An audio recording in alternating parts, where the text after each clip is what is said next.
Hi everyone, Aaron here. I wanted to have a chat to you today about the unique role that osteopathy plays in headaches and migraine management.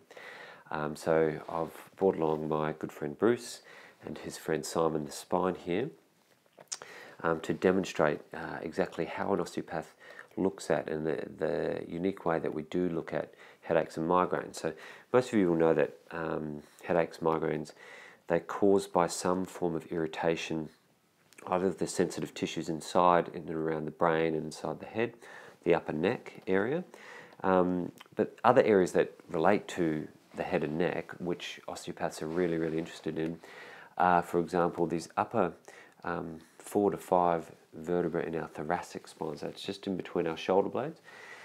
The way our nervous system works is it travels down the spinal cord, and then the sympathetic nervous system comes out at those areas, and that is then travels back up into the head, and that is what controls the contraction and the dilation of the blood vessels in the head, which are very important in migraines.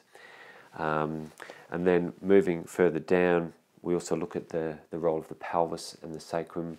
The nervous system is actually attached right at the coccyx at the base there, and can create, if there's problems down there, issues down there, can create quite a drag on the nervous system, which creates increased pressure up through the head here. And then of course we've got the role of the gut, which is really important.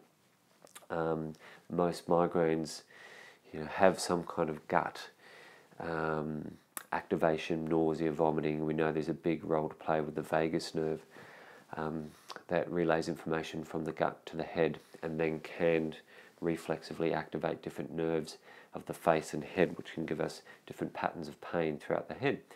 So that's a little bit of an insight into how an osteopath looks at headaches and migraines, and areas that we would look to treat to help reduce the load on the head, and then of course treating the head itself. And techniques that I would use there are particularly gentle, because I think there's such sensitive structures in and around the head, and if you start to use too much force around there, they tend to get pretty annoyed, pretty sensitized. So I tend to use more cranial osteopathic techniques to help release pressure in and around the head, and then work on these other areas too to create a bit more slack in the system.